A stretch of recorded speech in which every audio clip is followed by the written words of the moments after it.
আজকের আলোচনায় আমরা সরাসরি চলে যাব প্রোগ্রামিংয়ের জগতে, আর বিশেষ করে ফোকাস করব পাইথনের উপর। মানে এখনকার ডিজিটাল যুগে প্রোগ্রামিং জানাটা যে কতটা জরুরি তা আমরা সবাই কম বেশি জানি। একদম। কিন্তু প্রশ্ন হলো, এত প্রোগ্রামিং ভাষা কোনটা দিয়ে শুরু করা ভালো, বিশেষ করে যারা একদম নতুন তাদের জন্য? ঠিক এখানেই পাইথনের কথাটা চলে আসে। নতুনদের জন্য প্রোগ্রামিংয়ের জগতে পা রাখা, সেটার জন্য পাইথন কিন্তু নিঃসন্দেহে সেরা পছন্দগুলোর একটা। কেন? শেখা সহজ বলে? হ্যাঁ, সেটা তো অবশ্যই একটা বড় কারণ, কিন্তু শুধু সহজ নয়, এটা একই সাথে অসম্ভব শক্তিশালী, আর বর্তমান টেকনোলজির প্রায় সব দিকেই এর ব্যবহার আছে। আচ্ছা, তাহলে চলুন আজ পাইথনের গভীরে একটু ডুব দেয়া যাক। আমরা চেষ্টা করব বুঝতে যে পাইথন আসলে কি, কেন এটা এত হু করে জনপ্রিয় হয়ে উঠল, এটা দিয়ে কি করা যায়, আর সবচেয়ে জরুরি, এটা শিখে একটা ভালো ক্যারিয়ার গড়ার সম্ভাবনা কতটুকু। একেবারে গোড়া থেকে যদি শুরু করি, পাইথন নামটা তো বেশ পরিচিত, কিন্তু এর আসল পরিচয়টা কি, জিনিসটা কি আসলে? পাইথন হলো সোজা কথায় একটা প্রোগ্রামিং ল্যাঙ্গুয়েজ, কম্পিউটারকে দিয়ে আমরা কোনো কাজ করিয়ে নিতে চাই, তাই তো? হ্যাঁ। সেই কাজটা করার জন্য যে নির্দেশ দিই, পাইথন হলো সেই রকম একটা নির্দেশ দেওয়ার ভাষা। টেকনিক্যালি বললে এটা একটা high level language. High level মানে হলো এর কোড লেখা হয় অনেকটা মানুষের স্বাভাবিক ভাষার কাছাকাছি। কম্পিউটারের ভেতরের জটিল যন্ত্রপাতি নিয়ে প্রোগ্রামারকে খুব বেশি মাথা ঘামাতে হয় না। আর এটা ইন্টারপ্রেটেড। হ্যাঁ, কোড লেখার সাথে সাথেই সেটা রান করে আউটপুট দেখা যায়। এতে ভুল হলে তাড়াতাড়ি ধরা পড়ে, আর শেখাটাও অনেক ফাস্ট হয়। 1991 সালে গুইডো ভ্যান রসাম এটা তৈরি করেন, আর তার মূল লক্ষ্যই ছিল এমন একটা ভাষা তৈরি করা যার কোড হবে সহজ, পরিষ্কার, আর পড়তেও সুবিধা হবে। এই যে বললেন সহজবোধ্য কোড, এটাই কি এর মূল শক্তি? এটাই কি পাইথনকে এগিয়ে রেখেছে? নিঃসন্দেহে এটা একটা বিরাট কারণ।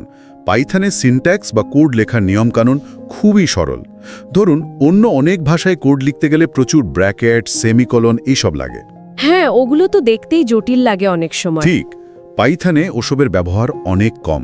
যেমন ধরুন, একটা লিস্টে সব আইটেম প্রিন্ট করতে চান, শুধু for item in my list এরকম লিখলেই কাজ শুরু।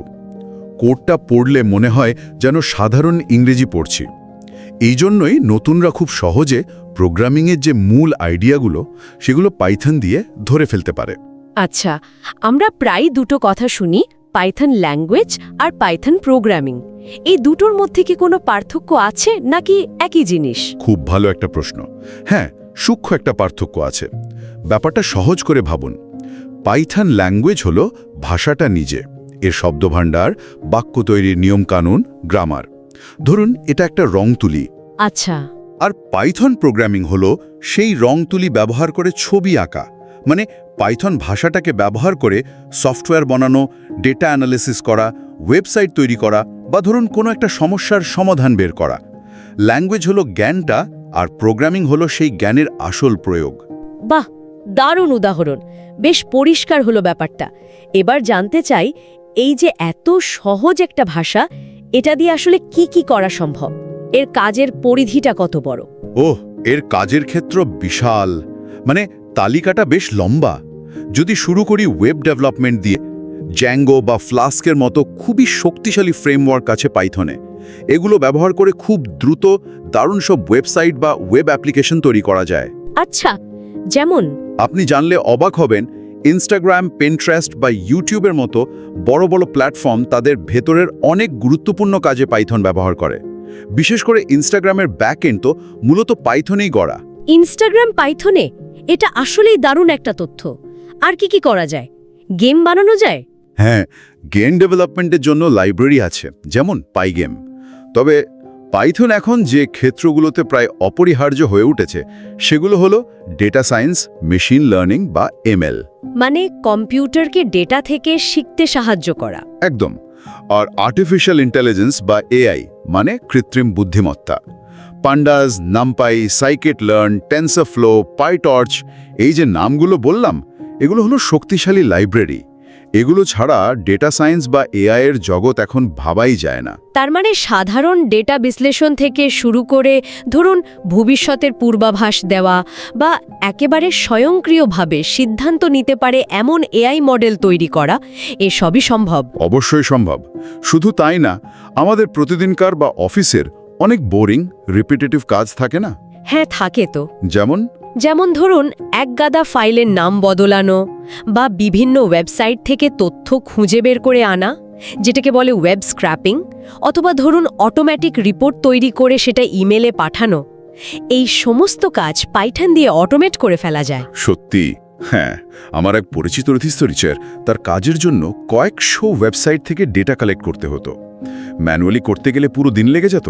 সে একটা পাইথন স্ক্রিপ্ট লিখে পুরো কাজটা অটোমেট করে ফেলেছে। এখন কয়েক মিনিটে কাজ শেষ। ভাবুন কত সময় বাঁচে। বাহ, তার মানে তো দেখা যাচ্ছে একটা ভাষা শিখেই টেকনোলজির অনেকগুলো দিকে কাজ করার দরজা খুলে যাচ্ছে। এটা তো দারুণ ব্যাপার। ঠিক তাই। আর এর আরেকটা বড় সুবিধা হলো এটা ক্রস প্ল্যাটফর্ম। মানে আপনি একই পাইথন কোড উইন্ডোজ, ম্যাক বা লিনাক্স যে কোনো অপারেটিং সিস্টেমে চালাতে পারবেন। ও, এটাও খুব কাজের। হ্যাঁ, আর এর যে বিশাল লাইব্রেরিয়ান ফ্রেমওয়ার্কের সংগ্রহ আছে সেটা ডেভেলপারদের জীবন অনেক সহজ করে দেয়। তাদের একদম শূন্য থেকে সবকিছু বানাতে হয় না, রেডিমেড অনেক টুলস পাওয়া যায়। এজন্যই তো বলা হয় ওয়ান ল্যাঙ্গুয়েজ মেনি পসিবিলিটিস। এই যে এত রকম ব্যবহার, এত সুবিধা, এগুলোই কি পাইথনের এই আকাশ ছোঁয়া জনপ্রিয়তার মূল কারণ, নাকি এর পেছনে আরও কিছু গল্প আছে? না, বেশ কয়েকটা কারণ একসাথে কাজ করেছে এর পেছনে। প্রথমত, যেটা আমরা আগেই বললাম, এর শেখার সহজবোধ্যতা। এটা নতুনদের জন্য প্রোগ্রামিংয়ের ভয়টা অনেক কমিয়ে দেয়। আর দ্বিতীয়ত, এর পেছনে থাকা বিশাল এবং খুবই সক্রিয় একটা কমিউনিটি সাপোর্ট। সেটা কিভাবে সাহায্য করে? মানে আপনি কোড লিখতে গিয়ে কোথাও আটকে গেলেন বা কোনো একটা কনসেপ্ট বুঝতে পারছেন না, স্ট্যাক ওভারফ্লো, রেডিট বা বিভিন্ন অনলাইন ফোরামে প্রশ্ন করলে খুব দ্রুত অভিজ্ঞ ডেভেলপারদের কাছ থেকে সাহায্য পাওয়া যায়। প্রচুর ডকুমেন্টেশন, টিউটোরিয়াল আছে। এই সাপোর্ট সিস্টেমটা নতুনদের জন্য বিরাট ভরসা। আচ্ছা, আর তৃতীয় কারণ হিসেবে বোধহয় ওই লাইব্রেরি আর ফ্রেমওয়ার্কের কথা বলছিলেন। এই দুটো জিনিস আসলে কি, যদি আরেকটু সহজ ভাষায় বুঝিয়ে বলতেন? অবশ্যই। লাইব্রেরি হলো ধরুন কিছু নির্দিষ্ট কাজ করার জন্য আগে থেকে তৈরি করে রাখা কিছু কোডের সমষ্টি বা টুলবক্স। যেমন আপনার ডেটা নিয়ে নাড়াচাড়া করতে হবে, টেবিল বানাতে হবে, ডেটা পরিষ্কার করতে হবে, এর জন্য প্যান্ডাস নামের একটা দারুণ লাইব্রেরি আছে। ও আচ্ছা। ধরুন সুন্দর গ্রাফ বা চার্ট বানাতে চান, তার জন্য আছে ম্যাটপ্লটলিব বা সিবোন। মানে আপনাকে চাকা নতুন করে আবিষ্কার করতে হবে না, শুধু এই রেডিমেড টুলগুলো কিভাবে ব্যবহার করতে হয় সেটা শিখলেই হবে। আর ফ্রেমওয়ার্ক হলো আরেকটু বড় জিনিস। এটা একটা পুরো কাঠামো বা প্ল্যাটফর্ম যা একটা নির্দিষ্ট ধরনের অ্যাপ্লিকেশন, যেমন ধরুন একটা ওয়েব অ্যাপ্লিকেশন তৈরির পুরো প্রক্রিয়াটাকে একটা নিয়ম বা স্ট্যান্ডার্ডের মধ্যে নিয়ে আসে। কাজটাকে অনেক সহজ করে দেয়। যেমন জ্যাঙ্গো বা ফ্লাস্ক হলো ওয়েব ডেভেলপমেন্টের জন্য জনপ্রিয় পাইথন ফ্রেমওয়ার্ক। এই রেডিমেড টুল আর কাঠামোর প্রাচুর্যই পাইথনকে ডেভেলপারদের কাছে এত প্রিয় করে তুলেছে। তার মানে এই লাইব্রেরি আর ফ্রেমওয়ার্ক ব্যবহার করে ডেভেলপাররা অনেক কম সময়ে অনেক সহজে জটিল অ্যাপ্লিকেশন বানিয়ে ফেলতে পারে। একদম ঠিক, অনেক দ্রুত কাজ করা যায়। এটাই পাইথনের প্রোডাক্টিভিটি বাড়ার অন্যতম কারণ। চতুর্থ কারণ হিসেবে বলা যায় ইন্ডাস্ট্রিতে এর ব্যাপক গ্রহণযোগ্যতা। মানে বড় বড় কোম্পানিরা এটা ব্যবহার করে? হ্যাঁ, গুগল, ইউটিউব, নেটফ্লিক্স, নাসা, মেটা মানে ফেসবুক, ইনস্টাগ্রাম, এইসব টেক জায়ান্টরা তাদের খুব গুরুত্বপূর্ণ সিস্টেম আর প্রজেক্টে পাইথন ব্যবহার করে। গুগল তো পাইথনকে তাদের অন্যতম অফিসিয়াল সার্ভার সাইড ল্যাঙ্গুয়েজ হিসেবেই স্বীকৃতি দিয়েছে। যখন এই মাপের কোম্পানিগুলো একটা ভাষার ওপর ভরসা রাখে, তখন সেটা নির্ভরযোগ্যতা আর ক্ষমতা নিয়ে তো প্রশ্ন থাকে না, তাই না? সত্যিই তাই। এটা একটা বিরাট স্বীকৃতি। আর বর্তমান সময়ে সবচেয়ে আলোচিত বিষয়গুলো AI, machine learning, data science, এগুলোর সাথে পাইথনের সম্পর্কটা কি? একদম ঠিক পয়েন্টে এসেছেন। এটাই সম্ভবত পঞ্চম এবং বর্তমানে পাইথনের জনপ্রিয়তার সবচেয়ে শক্তিশালী চালিকা শক্তি। ডেটা অ্যানালিসিস করা, ডেটা থেকে প্যাটার্ন খুঁজে বের করা, মেশিন লার্নিং মডেল ট্রেন করা, ডিপ লার্নিং নিয়ে কাজ করা, এই সব কিছুর জন্য পাইথনই এখন ১ নম্বর পছন্দ। কেন? অন্য ভাষায় করা যায় না? যায়, কিন্তু পাইথনে এই কাজগুলো করার জন্য যেমন শক্তিশালী এবং ব্যবহারবান্ধব লাইব্রেরি, যেমন সেই প্যান্ডাস, নামপাই, সাইকেট-লার্ন, টেনসরফ্লো, পাইটর্চ আছে, তেমনটা অন্য ভাষায় পাওয়া কঠিন। এই লাইব্রেরিগুলো ডেটা সায়েন্স আর এআই সংক্রান্ত জটিল কাজগুলোকে অনেক সহজ করে দিয়েছে। আপনি জানেন কি, ওয়ার্ল্ড ইকোনমিক ফোরামের রিপোর্ট অনুযায়ী আগামী দিনের সবচেয়ে বেশি চাহিদা সম্পন্ন চাকরিগুলোর একটা বড় অংশ জুড়ে থাকবে এআই এবং ডেটা সায়েন্স সম্পর্কিত কাজ। হ্যাঁ, শুনেছি। আর এই ক্ষেত্রগুলোতে দক্ষতা অর্জন করতে হলে পাইথন জানাটা এখন প্রায় বাধ্যতামূলক হয়ে দাঁড়িয়েছে। একে অনেকেই এআই আর এমএল জগতের ব্যাকবোন বা মেরুদণ্ড বলে। বাহ, তাহলে তো এর গুরুত্ব অনেক। আর এর সাথে যোগ করুন এর অটোমেশন ক্ষমতা। আমরা আগেই আলোচনা করছিলাম, পাইথনকে তো অটোমেশন কিংও বলা হয়। ফাইল ম্যানেজমেন্ট, ওয়েব থেকে ডেটা স্ক্র্যাপ করা, রিপোর্ট জেনারেট করা, ইমেল পাঠানো, এরকম হাজারো পুনরাবৃত্তিমূলক কাজ পাইথন স্ক্রিপ্ট দিয়ে স্বয়ংক্রিয়ভাবে করে ফেলা যায়। এতে সময় বাঁচে, ভুল কম হয় আর প্রোডাক্টিভিটি বাড়ে। সব মিলিয়ে তাহলে অনেকগুলো শক্তিশালী কারণ এর জনপ্রিয়তার পেছনে। একদম। সহজ সিনট্যাক্স, বিশাল কমিউনিটি, মাল্টিপারপাস ব্যবহার, সমৃদ্ধ লাইব্রেরি ইকোসিস্টেম, ইন্ডাস্ট্রির গ্রহণ, এআই এমএলএ আধিপত্য আর অটোমেশন ক্ষমতা, সব মিলিয়েই পাইথন আজ এখানে। কিন্তু একটা কথা প্রায়ই শোনা যায় যে পাইথন নাকি সি++ বা জাভার মতো কিছু ভাষার চেয়ে একটু স্লো বা ধীর গতির পারফরমেন্সের দিক থেকে। এটা কি বাস্তবে কোনো বড় সমস্যা তৈরি করে? এটা একটা খুব ভ্যালিড পয়েন্ট।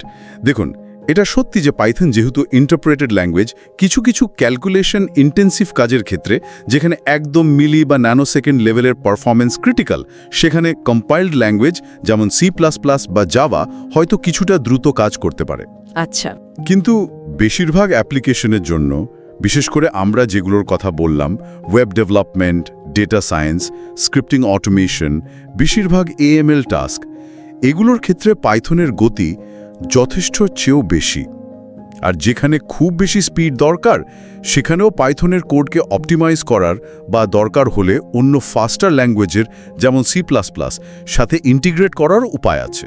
তার মানে গতির চেয়েও এর ডেভেলপমেন্ট স্পিডটা বেশি গুরুত্বপূর্ণ। অনেক ক্ষেত্রেই তাই। পাইথন দিয়ে কোড লেখা যেহেতু অনেক দ্রুত হয়, মানে একটা আইডিয়াকে বাস্তবে রূপ দিতে সময় কম লাগে, তাই ডেভেলপমেন্ট টাইম অনেক বেঁচে যায়। এই যে দ্রুত প্রোটোটাইপ বানানো বা প্রোডাক্ট লঞ্চ করার সুবিধা, এটা কিন্তু বিজনেসের জন্য বিরাট ব্যাপার।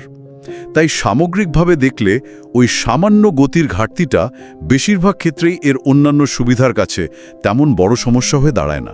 বোঝা গেল, খুব সুন্দরভাবে ব্যাখ্যা করলেন। এবার আসা যাক সেই অংশে যেটা শোনার জন্য হয়তো অনেকেই অপেক্ষা করছেন, কেরিয়ার। পাইথন শিখে একটা ভালো কেরিয়ার গড়ার সম্ভাবনা কতটা উজ্জ্বল? অত্যন্ত উজ্জ্বল।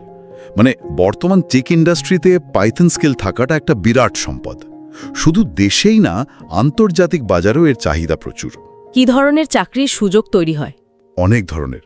পাইথন জানা থাকলে আপনি সফটওয়্যার ইঞ্জিনিয়ার হতে পারেন, ওয়েব ডেভেলপার, বিশেষ করে backend, data scientist, data analyst, machine learning engineer, automation specialist, DevOps engineer, এমনকি সাইবার সিকিউরিটি অ্যানালিস্ট হিসেবেও কাজ করতে পারেন। এর ব্যবহার এত বিস্তৃত যে রোলের সংখ্যাও অনেক। চাকরির বাজারে এর চাহিদাটা কেমন? মানে শুধু কি গুগল, নেটফ্লিক্সের মতো বড় কোম্পানিগুলোতেই সুযোগ, নাকি স্টার্টআপ বা মাঝারি কোম্পানিগুলোতেও এর কদর আছে? চাহিদা সবখানেই। হ্যাঁ, বড় টেক জায়েন্টরা তো পাইথন ডেভেলপারদের অনেক ভালো স্যালারিতে হায়ার করেই, কিন্তু স্টার্টআপগুলোর জন্য পাইথন খুব পছন্দের, কারণ এটা দিয়ে দ্রুত প্রোডাক্ট ডেভেলপ করা যায়, এমভিপি মিনিমাম ভায়াবল প্রোডাক্ট বানানো যায়। আর যেহেতু ডেটা এখন সব ব্যবসার জন্য গুরুত্বপূর্ণ, তাই ডেটা অ্যানালিস্ট বা ডেটা সায়েন্টিস্টের চাহিদা শুধু টেক কোম্পানি না, finance, health care, e commerce, marketing, প্রায় সব সেক্টরেই বাড়ছে। আর এদের মূল হাতিয়ারই হলো পাইথন। তার মানে চাকরির বাজারটা বেশ বড়। অবশ্যই। আর যারা গতানুগতিক চাকরি করতে চান না, ধরুন ফ্রিল্যান্সিং করতে চান, তাদের জন্য পাইথন কেমন অপশন? ফ্রিল্যান্সিংয়ের জন্য পাইথন দারুণ একটা স্কিল। আপওয়ার্ক, ফাইভার বা অন্যান্য ফ্রিল্যান্সিং মার্কেটপ্লেসে গেলে দেখবেন পাইথন রিলেটেড কাজের ছড়াছড়ি। কি ধরনের কাজ পাওয়া যায় মূলত? অনেক রকম, যেমন ওয়েব স্ক্র্যাপিং বা ওয়েবসাইট থেকে ডেটা কালেক্ট করে দেওয়া, এটার প্রচুর চাহিদা। ডেটা অ্যানালাইসিস করে রিপোর্ট তৈরি করা, ডেটা ভিজুয়ালাইজেশন করা, বিভিন্ন অটোমেশন স্ক্রিপ্ট লিখে দেওয়া, ধরুন কোনো বোরিং কাজকে অটোমেট করার জন্য। এপিআই ইন্টিগ্রেশন মানে দুটো ভিন্ন সফটওয়্যার বা সার্ভিসকে একসাথে কানেক্ট করে দেওয়া, ছোটখাটো ওয়েব অ্যাপ্লিকেশন বা বট তৈরি করা, এই ধরনের কাজের চাহিদা সবসময় থাকে। আর পাইথনের বহুমুখিতার কারণে একজন ফ্রিল্যান্সারও তো বিভিন্ন ধরনের সার্ভিস দিতে পারে, তাই না? একদম। সে চাইলে শুধু ওয়েব ডেভেলপমেন্ট না করে ডেটা অ্যানালাইসিস বা অটোমেশনের কাজও নিতে পারে। এতে কাজের পরিধি বাড়ে আর আয়ের সম্ভাবনাও বাড়ে। আর যেহেতু পাইথনে কাজ দ্রুত করা যায়, তাই কম সময়ে প্রজেক্ট ডেলিভারি দিয়ে ক্লায়েন্টকে খুশি করাও সহজ হয়। এত কিছু শোনার পর তো মনে হচ্ছে অনেকেরই পাইথন শেখার ব্যাপারে আগ্রহ তৈরি হয়েছে বা বাড়বে। যারা শিখতে চান তাদের জন্য আপনার পরামর্শ কি হবে? কোথা থেকে বা কিভাবে শুরু করা উচিত? দেখুন, শুরুটা করতে হবে একদম বেসিক বা মৌলিক বিষয়গুলো দিয়ে। ভয় পাওয়ার কিছু নেই। যেমন ধরুন, ভেরিয়েবল কি, মানে ডেটা স্টোর করার জায়গা, বিভিন্ন ডেটা টাইপ, নাম্বার, টেক্সট ইত্যাদি, লুপ, একই কাজ বারবার করার নিয়ম, কন্ডিশনাল স্টেটমেন্ট, মানে যদি এটা হয় তাহলে ওটা করো, ইফ এলস, ফাংশন, কোডের ব্লক যা বারবার ব্যবহার করা যায়, আর বেসিক ডেটা স্ট্রাকচার যেমন লিস্ট বা ডিকশনারি, এই ভিত্তিগুলো খুব ভালো করে বুঝতে হবে। এগুলো শেখার জন্য রিসোর্স কি আছে? প্রচুর রিসোর্স আছে। ইউটিউবে অসংখ্য ভালো বাংলা এবং ইংরেজি টিউটোরিয়াল চ্যানেল আছে। পাইথনের যে অফিসিয়াল ওয়েবসাইট python.org, সেখানে খুব ভালো ডকুমেন্টেশন আছে। এছাড়াও কোর্সেরা, এডেক্স, ইউটাসিটির মতো প্ল্যাটফর্মে ফ্রি কোর্সও পাওয়া যায়। শুরু করার জন্য রিসোর্সের অভাব নেই। বেসিকগুলো শেখার পর তারপর কোন দিকে যাওয়া উচিত? বেসিকটা যখন একটু আয়ত্তে আসবে, ভিতটা মজবুত হবে, তখন একটু অ্যাডভান্স টপিকের দিকে মন দিতে হবে। যেমন অবজেক্ট ওরিয়েন্টেড প্রোগ্রামিং বা ওওপি। ওওপি এটা কি খুব জরুরি? বড় এবং জটিল অ্যাপ্লিকেশন তৈরির জন্য ওওপি, অবজেক্ট ওরিয়েন্টেড প্রোগ্রামিং, এর ধারণা থাকাটা খুব জরুরি। এটা কোডকে আরও সুন্দরভাবে সাজাতে, মডিউলার করতে আর পুনরায় ব্যবহার করতে সাহায্য করে। এরপর ফাইল নিয়ে কিভাবে কাজ করতে হয়, ফাইল রিড করা, রাইট করা, এপিআই কিভাবে ব্যবহার করতে হয়, এগুলো শিখতে হবে। এপিআই ব্যবহার করে আপনি অন্য সার্ভিসের ডেটা আপনার অ্যাপ্লিকেশনে আনতে পারবেন বা আপনার ডেটা পাঠাতে পারবেন। আচ্ছা। আর এর পরের ধাপ হলো আপনার নিজের আগ্রহ কোন দিকে, সেটার উপর নির্ভর করে নির্দিষ্ট লাইব্রেরি বা ফ্রেমওয়ার্ক শেখা শুরু করা। যদি ওয়েব ডেভেলপমেন্টে আগ্রহ থাকে তাহলে জ্যাঙ্গো বা ফ্লাস্ক শিখতে পারেন। যদি ডেটা সায়েন্স বা এআইতে আগ্রহ থাকে তাহলে প্যান্ডাস, নামপাই, সাইকিট-লার্ন, টেনসরফ্লো এগুলোর দিকে যেতে হবে। কিন্তু একটা ব্যাপার, নিজে নিজে শিখতে গেলে, বিশেষ করে যারা নন টেকনিক্যাল ব্যাকগ্রাউন্ড থেকে আসছেন, তাদের জন্য ব্যাপারটা একটু চ্যালেঞ্জিং হতে পারে। মানে কোথায় আটকে গেলে সাহায্য পাওয়া বা ঠিক কোনটার পর কোনটা শিখবেন, এই রোডম্যাপটা পাওয়া, এটা কঠিন হয়ে যায় না? হ্যাঁ, সেটা আপনি ঠিকই বলেছেন। নিজে নিজে শেখার সুবিধা যেমন আছে, অসুবিধাও আছে। অনেক সময় মোটিভেশন ধরে রাখা কঠিন হয় বা ভুল পথে বেশি সময় নষ্ট হয়ে যেতে পারে। এখানেই একটা স্ট্রাকচার্ড কোর্স বা একটা গোছানো পথ নির্দেশনার গুরুত্ব চলে আসে। মানে কোনো কোর্স করলে সুবিধা হয়? একটা ভালো কোর্স আপনাকে শুধু শেখার ধাপগুলোই পরপর সাজিয়ে দেয় না, বরং প্রচুর হাতে কলমে অনুশীলনের সুযোগ করে দেয়। আর সবচেয়ে গুরুত্বপূর্ণ হলো প্রজেক্ট। যখন আপনি বাস্তব জীবনের সমস্যা নিয়ে তৈরি করা প্রজেক্ট করবেন, তখন থিওরিগুলো কিভাবে কাজে লাগাতে হয় সেটা পরিষ্কার হবে। শুধু সিনট্যাক্স শেখা আর সেটা দিয়ে আসল কাজ করতে পারার মধ্যে কিন্তু পার্থক্য আছে। এই প্রসঙ্গে আমাদের এমএসবি একাডেমির পাইথন মেগা কোর্সটির কথা এখানে উল্লেখ করা যেতে পারে। শুনেছি এটি নাকি একদম বিগিনার থেকে শুরু করে যারা পাইথনকে প্রফেশনাল লেভেলে ব্যবহার করতে চান, তাদের জন্য একটা কমপ্লিট প্যাকেজ হিসেবে ডিজাইন করা হয়েছে। হ্যাঁ, এমএসবি একাডেমির পাইথন কোর্সটা বেশ জনপ্রিয় এবং এর একটা প্রধান কারণ হলো তারা প্রজেক্ট ভিত্তিক শেখার ওপর খুব বেশি জোর দেয়। মানে আপনি শুধু কনসেপ্ট শিখবেন না, সেটা ব্যবহার করে রিয়েল ওয়ার্ল্ড অ্যাপ্লিকেশন, যেমন ধরুন ই-কমার্স সাইটের মতো কিছু বা ডেটা অ্যানালিসিস প্রজেক্ট, এগুলো তৈরি করবেন। এতে সুবিধা কি হয়? এতে আপনার পোর্টফোলিও তৈরি হয়। আপনি যখন চাকরির জন্য আবেদন করবেন বা ফ্রিল্যান্সিং কাজ খুঁজবেন, তখন শুধু আমি পাইথন জানি বলার চেয়ে আমি পাইথন দিয়ে এই প্রজেক্টগুলো করেছি এটা দেখাতে পারলে আপনার গ্রহণযোগ্যতা অনেক বেড়ে যায়। আর এমএসবি একাডেমির কোর্সের মতো ভালো কোর্সগুলোতে সাধারণত আপডেটেড কন্টেন্ট থাকে। ইন্ডাস্ট্রির চাহিদা অনুযায়ী কি শেখা দরকার সেদিকে খেয়াল রাখা হয়। আর সাপোর্ট সিস্টেমের ব্যাপারটা? হ্যাঁ, সেটাও খুব গুরুত্বপূর্ণ। ভালো কোর্সগুলোতে সাধারণত একটা প্রাইভেট ফোরাম বা গ্রুপ থাকে, যেখানে আপনি আটকে গেলে মেন্টরদের বা অন্য শিক্ষার্থীদের সাহায্য নিতে পারেন। এই কমিউনিটি সাপোর্টটা শেখার প্রক্রিয়াটাকে অনেক সহজ আর আনন্দদায়ক করে তোলে। লাইফ টাইম অ্যাক্সেস, নিয়মিত আপডেট, এগুলো বাড়তি সুবিধা। তার মানে যারা সিরিয়াসলি পাইথন শিখে এটাকে ক্যারিয়ার হিসেবে নিতে চান, তাদের জন্য এরকম একটা প্রজেক্ট ফোকাসড সাপোর্টিভ কোর্স একটা ভালো ইনভেস্টমেন্ট হতে পারে, তাই তো? অবশ্যই নিজে নিজে শেখা সম্ভব, কিন্তু একটা ভালো গাইডেড পাথ ফলো করলে, বিশেষ করে যদি উদ্দেশ্যটা হয় প্রফেশনাল ডেভেলপমেন্ট, তাহলে সেটা অনেক বেশি এফিশিয়েন্ট আর ফলপ্রসূ হতে পারে। সময়টাও বাঁচে আর সঠিক জিনিসটা শেখা যায়। তাহলে আজকের পুরো আলোচনা থেকে আমরা একটা বিষয় খুব পরিষ্কারভাবে বুঝতে পারলাম। পাইথন কিন্তু শুধু আর একটা প্রোগ্রামিং ভাষা নয়, এটা একই সাথে নতুনদের জন্য যেমন সহজ, তেমনি অভিজ্ঞদের জন্য অত্যন্ত শক্তিশালী এবং কাজের পরিধিও বিশাল।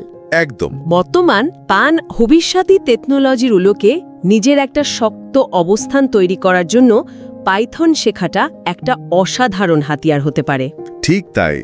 আপনি ডেটা নিয়ে খেলতে চান, এআই মডেল বানাতে চান, সুন্দর ওয়েবসাইট তৈরি করতে চান, অথবা আপনার প্রতিদিনকার একঘেয়ে কাজগুলোকে সহজ করতে চান, পাইথন প্রায় সব ক্ষেত্রে আপনার পাশে থাকতে পারে। এর চাহিদা বাজারে বাড়ছে, কমছে না, এবং ভবিষ্যতেও যে বাড়বে সে ব্যাপারে খুব বেশি সন্দেহ নেই। এটা সত্যি ভবিষ্যতের দিকে এগিয়ে যাওয়ার একটা ভাষা হয়ে উঠছে। সুতরাং যারা টেকনোলজির সাথে কদম মিলিয়ে চলতে চান বা এই দ্রুত পরিবর্তনশীল প্রযুক্তি খাতে একটা উজ্জ্বল ক্যারিয়ার গড়তে আগ্রহী, তাদের জন্য পাইথন শেখাটা নিঃসন্দেহে একটা দারুণ স্মার্ট সিদ্ধান্ত হতে পারে। হয়তো আজকের এই আলোচনায় আপনাদের মধ্যে কাউকে সেই যাত্রার প্রথম পদক্ষেপটা নিতে একটু হলেও উৎসাহিত করবে। আমি শুধু একটা শেষ কথা যোগ করতে চাই।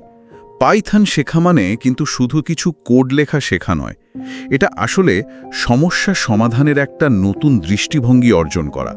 যখন আপনি একটা বিশাল এলোমেলো ডেটাসেট থেকে পাইথন ব্যবহার করে কোনো মূল্যবান ইনসাইট বের করতে পারবেন, বা ধরুন আপনার ঘন্টার পর ঘন্টার ম্যানুয়াল কাজকে কয়েক লাইনের কোড দিয়ে অটোমেট করে ফেলবেন, সেই যে একটা অর্জনের অনুভূতি, সেটাই হবে আপনার শেখার পথে সবচেয়ে বড় অনুপ্রেরণা। আসলেই তাই। একটু ভাবুন তো, আপনার চারপাশের কোনো সমস্যাটা আপনি পাইথন দিয়ে সমাধান করতে পারেন, অথবা কোনো ডেটা ঘেটে আপনি এমন কিছু বের করতে পারেন যা আগে কেউ ভাবেনি।